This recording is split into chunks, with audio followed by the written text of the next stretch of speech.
असी पंहिंजे आख़िरी मुक़र्रर ॾांहुं हलूं पिया, जंहिंजो मौज़ू अब्दुल क़ादिर जूणे जो आहे। असां सभिनी में वेठल जेके बि आहियूं, असांखे हूअं त अब्दुल क़ादिर सां मिलण जो, गॾु वेहण जो, हुजतूं करण जो, चर्चा भोग करण जो तमामु तर जेको आहे मौक़ो मिलंदो रहियो आहे।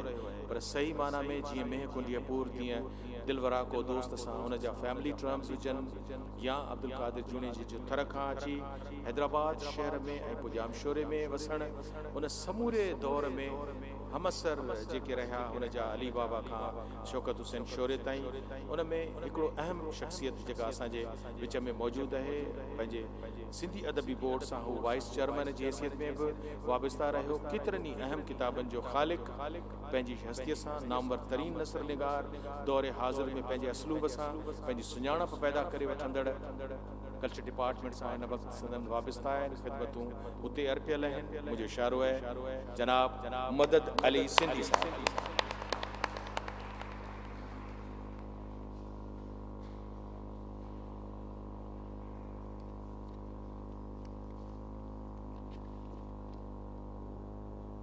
महफिल सदर केबला साईं मखदूम सईद जमात साहब,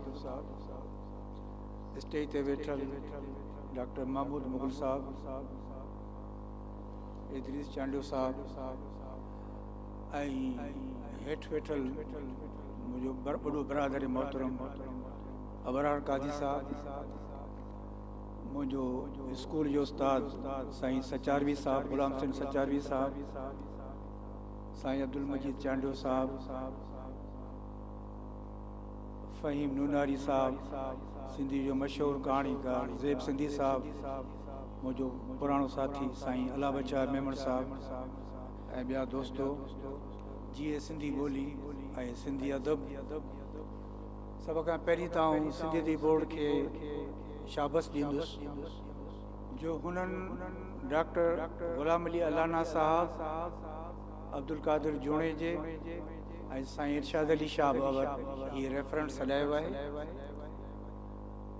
मूंखे ॻाल्हाइण लाइ त अब्दुल क़ादिर जूणे जे साहब सां त मुंहिंजी 51 साल पुरानी दोस्ती हुई। अलाना साहब सां बि अक़ीदतमंदी एतिरी 50 साल पुरानी हुई। ऐं इरशाद अली शाह साहब चेयरमैन पब्लिक सर्विस कमीशन त बाद में थियो, जज बि बाद में थियो, पर हू कंहिं वक़्तु GSM स्टूडेंट फेडरेशन जो क़ौमी कारकुन। ऐं मूंखे यादि आहे त तंहिं वक़्तु ही 71 जी ॻाल्हि आहे त हुनजो आवाज़ु ॾाढो सुठो हूंदो, पर हू उन वक़्तु नयतूं पढ़ंदो हो। मूं चयोमांसि त बाबा हाणे अचे त थोरा क़ौमी गीत बि ॻायूं, मज़हब जी बि सुठी ख़िदमत थी वई आहे, हाणे वरी कुझु क़ौम जी ख़िदमत करियूं।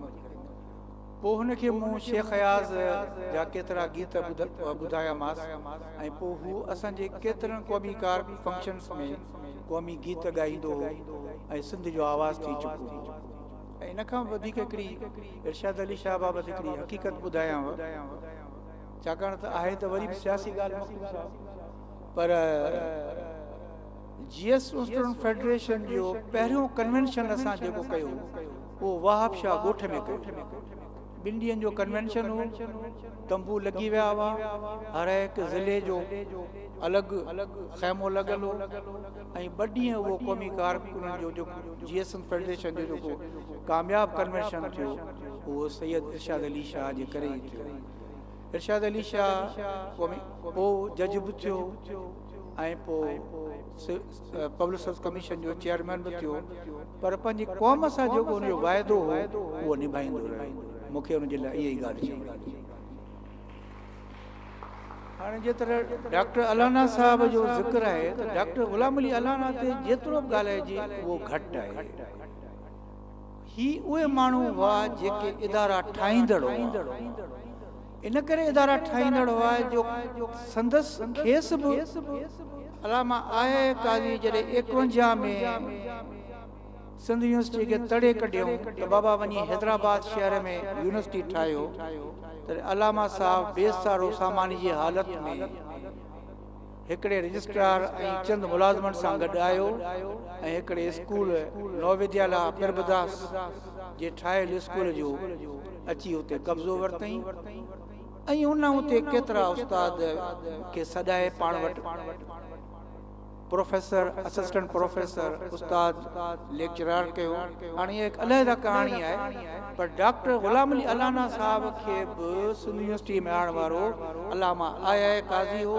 अलामा आया काज़ी जे इदारो ठाहियो ही सिंध यूनिवर्सिटी न्यू कैंपस ही जेको बि अथव इहो सॼो अलामा आया काज़ी जो ख्वाब हो ऐं 58 ताईं हुन हिन इदारे खे ठाहियो। डॉक्टर अलाना हुन जी नज़र इंतखाब हो छाकाणि त हुन ॾिठो इदारा कीअं ठहंदा आहिनि। हाणे वरी मोटी था अचूं डॉक्टर गुलाम अली अलाना साहब ते त मूं डॉक्टर अलाना साहब खे हैदराबाद जे ओल्ड कैंपस में जेको आहे उते जितां हबीब बैंक आहे इन जे मथां हिकिड़ो नंढड़ो 2 कमरा हुआ जंहिंमें सिंधाला जी क़ाइमु हुई। हुन सिंधाला जी कीअं वेही ठाही इहो हिकिड़ो वॾो दास्तान आहे छाकाणि मूं अर्ज़ु कयो त हू उन्हनि माण्हुनि सां गॾु रहियो जेके इदारा ठाहींदड़ हुआ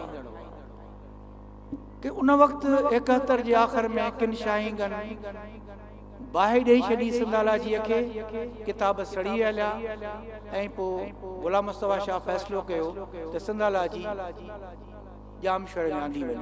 उहो जामशोर जंहिं वक़्तु अलामा आया काज़ी जो ख्वाब ॾिठो हुनखे ख़बर कोन हुई त हैदराबाद शहर सिंधी माण्हुनि लाइ एतिरो तंग कयो वेंदो जो सिंधाला जी जो कुतुबखानो खणी वेंदा ऐं यूनिवर्सिटी हुन ठाही जिते हीअ सिंधाला जी ठही ऐं सिंधाला जी खे ठाहिण वारो डॉक्टर गुलाम अली अलाना। हुनजे लिसानी पहलुनि ते आउं कोन थो ॻाल्हायां। अल्ताफ़ ख्वाजा साहब अल्ताफ़ साहब जोके साहब वेठो आहे मूंखे माफ़ कजो मूंखे नालो शायदि साईं जो ज़हन मां निकिरी वियो पर अॼु बि हुनजो किताब मां केतिरा सिंधी ॿोलीअ ते किताब पढ़िया आहिनि पर डॉक्टर अलाना जो लिखियल सिंधी किताब जेतिरी मुंहिंजी रहनुमाई कई आहे ऐं जेतिरी मुंहिंजी सम्झ वधाई आहे ऐं सम्झां थो अहिड़ो सिंधीअ में को ॿियो किताब कोन्हे। हुन माण्हूअ सिंध यूनिवर्सिटी जो वाइस चांसलर रहियो अलामा इक़बाल यूनिवर्सिटी जो वाइस चांसलर रहियो। मूंखे पाण ॿुधाईंदो हो त अलामा इक़बाल यूनिवर्सिटी जॾहिं वाइस चांसलर हुयुसि त कामरेड सोभे ज्ञानचंदाणी जो पुटु हुते इंटरव्यू में आयो त असां चाहियो त हुनखे असीं उते मुंतख़िब कयूं पर मूंखे ॿुधाईं त हिकिड़े सिंधी ॿोली जो वॾो अदीब भई मुखालफ़त कई त साईं हिनखे न खणो छाकाणि त ही मुल्क दुश्मन जो पुटु आहे पर पोइ मूं हुन सां विड़ी झिड़ी हुनखे उते रखायो। बहादुर माण्हू बि हो सिंध यूनिवर्सिटी खे बि ठाहियईं पर दुख जहिड़ी ॻाल्हि आहे त सिंध यूनिवर्सिटी ऐं अलामा इक़बाल यूनिवर्सिटी हुनजी यादि में हिकिड़ो रेफरेंस न कयो। बहरहाल इहा का वॾी ॻाल्हि कान्हे यादि रखणु असांजो कमु आहे हिननि इदारनि जो कमु आहे त हुननि माण्हुनि खे जेतिरो यादि करियूं उहो मूंखे ॾींहुं नथो विसरे जो अलाना साहब खे कंहिं न कंहिं ॾींहं ते फ़ोन कंदो हुउसि हुन सां कचहरी कंदो हुउसि। पाण ॿुधाईं त अदा आउं कंप्यूटर सिखियो आहियां मूं पंहिंजी सॼी सव आत्मकथा लिखी पूरी कई आहे कंप्यूटर ते।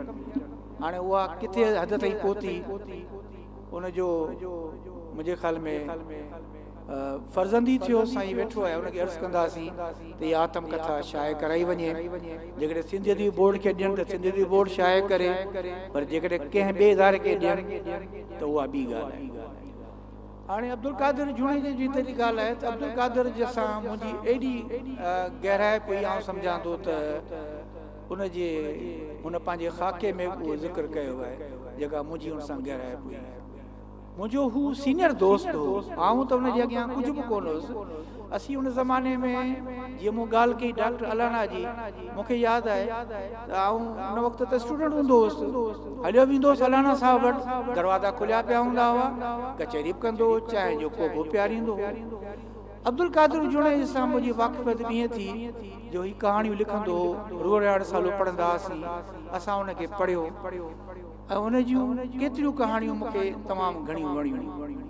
हू तॾहिं स्कूल जो प्राइमरी टीचर हो ऐं हुन ज़िंदगी हिकिड़ी तमामु ॾुखी ॾिठी पर हुन जी नज़र ॾाढी क़ौमी सियासत ते हुन ते पवंदी हुई। आउं त हाणे हुन वक़्तु शागिर्दी हुउसि ऐं यूनिवर्सिटी में हूंदो हुउसि, पर मुंहिंजे लाइ चवंदो त मदद अली तूं जेको इहे यूनिवर्सिटी में सियासत पियो करी हिन जो अंजाम ॾाढो ॾुखियो थींदो। आउं चवंदो साईं ठीकु आहे, थी ॾिठो वेंदो। बहरहाल इहो हिकिड़ो वॾो किस्सो आहे। पर अब्दुल कादिर हिकिड़ो ज़हीन ऐं पढ़ियल लिखियल माण्हू हो। जेतिरा हू किताब मूंखे त यादि आहे, हर हिक न ॿिए ॾींहुं कलाक टेलीफोन ते कचहरी कंदो हो। जेको किताब पढ़ंदो हो उहो असांखे ॿुधाईंदो हो। वरी बि इहा शेख हयात जी हिकिड़ी अख आहे जो हुनखे थर मां खणी आणे यूनिवर्सिटीअ में नौकिरी ॾिनी। न फ़क़ति हुनखे पर केतिरनि अदीबनि खे रखियईं। शेख हयात जी इहा वॾी ख़िदमत आहे। सिंधी अदीब बोर्ड में अॼु असीं मूं सचपच त मखदूम साहिब खे ॾिसी मूंखे मखदूम साहिबु वॾो यादि अची वियो, तालबल मौला साहिबु। हीउ इदारो उनजो ठाहियलु आहे। हीउ ॾिसो न, हीउ जेको इदारो आहे अवां यकीन कंदो 58 में जॾहिं मार्शल लॉ लॻी तॾहिं ख़ान बहादुर मोहम्मद अयूब खोड़ो हिन जो चेयरमैन हो ऐं मीरा मोहम्मद शाह सेक्रेटरी हो ग़ालिबन। अयूब खान जे मार्शल लॉ फौरी तौर ते कमिश्नर हैदराबाद नियाज़ अहमद के चेयरमैन करे छॾियो। हाणे किथे सिंधी अदीब बोर्ड, किथे कमिश्नर। इहो मखदूम साहिबु तालबल मौला हो जे ब्रिटिशाह में हिकु दफ़ो अयूब खान सां ॻाल्हि ॿोल करे सिंध अदीब बोर्ड खे उन कामोर के ॼार मां कढी आणे इदारो बणायो। न फ़क़ति इहो, आउं हिते छाकाणि त ॻाल्हियूं पियूं थियनि, अब्दुल मजीद साहिब ही तमामु अहम ॻाल्हि अथव त अदबी बोर्ड खे ईअं वेही जीअं न औलाद पंहिंजे पीउ पंहिंजे औलाद खे पालींदो आहे तीअं वेही पालींदो। ॾुखिया दौर हुआ, अयूब खान जो दौर हो। मौलाना ग़ुलाम मोहम्मद गिरामी हिकु दफ़ो कावड़ में वञी हुन जे ख़िलाफ़ एॾी टोल ॾुकी छॾियो, साईं बाहि भरी वई। हाणे साईं केरु मूं ॾे? इहो मखदूम साहिबु हो जंहिं सिंधी बोर्ड खे बचायो। वरी मोटी था अचूं, वरी हिकिड़ी सियासी ॻाल्हि थो करियां। मां GSM फेडरेशन जो सेक्रेटरी जनरल हुउसि। हैदराबाद में 4 मार्च ते जलसो हो। तकीरूं सदारत केरु थो करे? GM सैयद, अताउल्ला मेंगल, ख़ैर बख्श मरी। मूं कंपेयरिंग पे कई, मूं परियां ॾिठो मौलाना गिरामी बीठो आहे। हाणे मूंखे बि ॾिसो न ॿाराणो कमु मुंहिंजो। हाणे मौलाना ग़ुलाम मोहम्मद गिरामी साहिबु किताबु कंदो। हाणे मौलाना साहिबु क्या न करता अची तकीर कई दुआदार। साईं 2 ॾींहंनि खां पोइ ॿिए ॾींहुं ख़बर पई त मौलाना गिरामी साहिबु जे पोयां कात गोड़ पइजी। मूंखे ख़बर पई नियाज़ अमाइनी मूं वटि आयो। मूंखे यादि आहे मां क़िबला साईं वटि हली वियुसि। मखदूम साहिब वटि मुंहिंजो साईं मूंखां चुक थी वई आहे। जी बाबा थी त तव्हां खां आहे पर भोगींदासीं असीं। बहरहाल उहो दौर ॾुखियो हो। मखदूम साहिब मौलाना गिरामी ते का बि आंच न अचण ॾिनी ऐं हुनजी उहा नौकिरी बरक़रार रही। इहे इदारा माण्हू हुआ, अहिड़ा माण्हू ॾियो खणी ॻोल्हियूं त बि साईं कोन मिलंदा। अलाह पाक अव्हांखे हिन कुर्सीअ ते विहारियो आहे। असां जूं तव्हां में तमामु घणियूं उमेदूं आहिनि। हीउ इदारो अञा बि तरक़ी कंदो। अलाह पाक तव्हांखे वधीक मदद ॾींदो। अव्हां जी महिरबानी।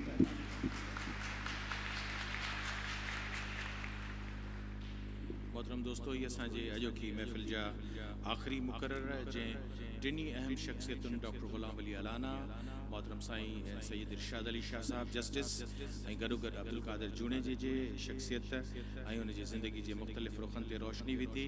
ऐं वरी